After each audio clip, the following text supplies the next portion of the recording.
Masih ingat dengan catatan si Roy? Sebagai dukungan kamu terhadap channel ini, silakan subscribe dan nyalakan lonceng notifikasi.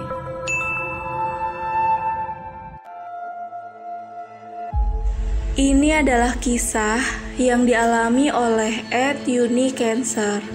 Dan di sini aku akan menceritakan seolah aku adalah dia yang mengalaminya. Hai, aku ada sedikit cerita horor yang aku alami sendiri. Tapi ini terjadi sudah sangat lama sekali, sekitar tahun 2005. Dan pada saat itu aku masih kelas 5 SD. Tapi jujur, sampai sekarang aku kadang masih bertanya-tanya sendiri tentang kejadian yang aku alami pada saat itu. Jadi ceritanya, waktu itu sehabis sholat Isya berjamaah di musola, biasanya aku pulang selalu nunggu yang lain juga untuk pulang bareng-bareng. Tapi gak tahu kenapa, malam itu aku malah pulang sendirian ke rumah. Sebenarnya jarak dari musola ke rumah sih gak terlalu jauh. Cuma nyebrang jalan raya kecil, melewati jembatan, terus masuk ke gang kecil sebentar, udah deh nyampe.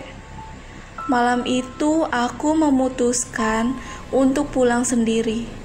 Pas aku udah keluar dari musola, terus nyebrang jalan raya kecil, mulailah aku menuju gang kecil yang tadi aku maksud. Tapi sebelum masuk gang itu, ada sebuah jembatan kecil gitu. Jembatannya dulu masih terbuat dari bambu. Pas aku baru melewati jembatan itu, aku udah ngerasa gak enak banget. Dan namanya di kampung kan, jam segitu udah sepi. Aku sempat ragu dan mikir, apa aku balik ke musola lagi aja ya? Nunggu yang lain juga, biar pulangnya ada teman. Enggak lah, udah tanggung sampai sini, lanjut pulang aja deh. Tapi pas sesampainya di tengah jembatan, aku melihat dari kejauhan, di seberang lapangan, itu lapangannya bukan lapangan besar ya. Ini lapangan kecil gitu, yang kadang kalau 17-an suka dipakai lomba. Jadi, pas di seberang lapangan, waktu itu ada satu rumah warga yang terasnya hanya ada lampu bohlam yang penerangannya pun hampir redup.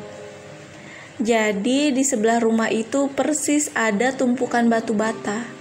Dan persis di depan tumpukan batu bata itu, aku melihat dengan sangat jelas ada sosok laki-laki dewasa berbadan sangat tegap sedang menghadap ke arah jalan yang mau aku lewati. Laki-laki itu memakai baju seperti kemeja dan celana panjang berwarna putih polos. Saat itu aku mulai bernafas lega. Syukurlah ada orang. Jadi aku gak terlalu takut pulangnya. Gak apa-apalah, lanjut pulang aja, pikirku dalam hati. Perlahan aku berjalan. Sesampainya di teras rumah sepupuku, jadi jarak dari jembatan kecil tadi yang aku lewati ke tempat sepupuku itu deket banget. Mungkin kurang lebih sekitar 3 atau 4 langkah kaki orang dewasa. Dan pandanganku dari awal gak pernah lepas dari orang yang aku lihat tadi di seberang lapangan. Iya, paling sambil sesekali nengok jalan yang kulewatin. Tapi anehnya, pas aku sampai di teras rumah sepupuku itu, orang itu yang tadinya pakai baju panjang dan celana panjang putih polos, aku lihat dengan jelas orang itu sudah tidak pakai baju itu. Tapi malah seperti pakai kain putih, tertutup semua dari ujung kaki ke ujung kepala. Bisa dibilang itu pocong, tapi mukanya gak kelihatan semuanya. benar-benar tertutup. Dalam hatiku bertanya-tanya, loh, kok orangnya malah bajunya kayak gitu? Pada saat itu pikiranku belum ke arah yang menakutkan, dan aku sempat berpikir lagi untuk kembali ke musola, nunggu yang lain pulang bareng. Dan pas aku mulai berjalan lagi ke arah jembatan kecil itu, sambil sesekali lihat ke arah orang tadi yang berubah wujud menjadi pocong. Pas sesampainya aku di atas jembatan kecil, aku nengok lagi ke arah seberang lapangan tadi, dan dia sudah berubah lagi seperti yang pertama aku lihat, yaitu laki-laki tegap yang berbaju serba putih. Aku mulai berpikir lagi, oh ternyata emang beneran orang kok, pulang aja ah.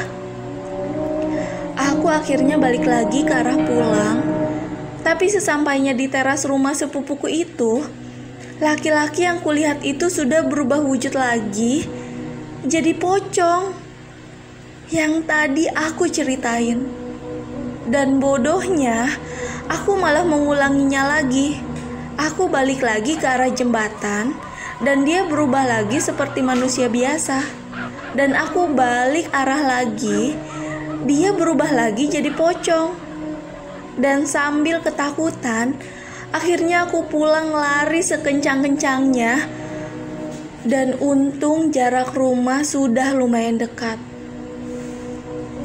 Pas sampai di rumah, aku langsung buru-buru masuk sambil dobrak pintu, saking takutnya. Sampai bibi aku keluar, sambil kebingungan melihat aku yang sedang ketakutan.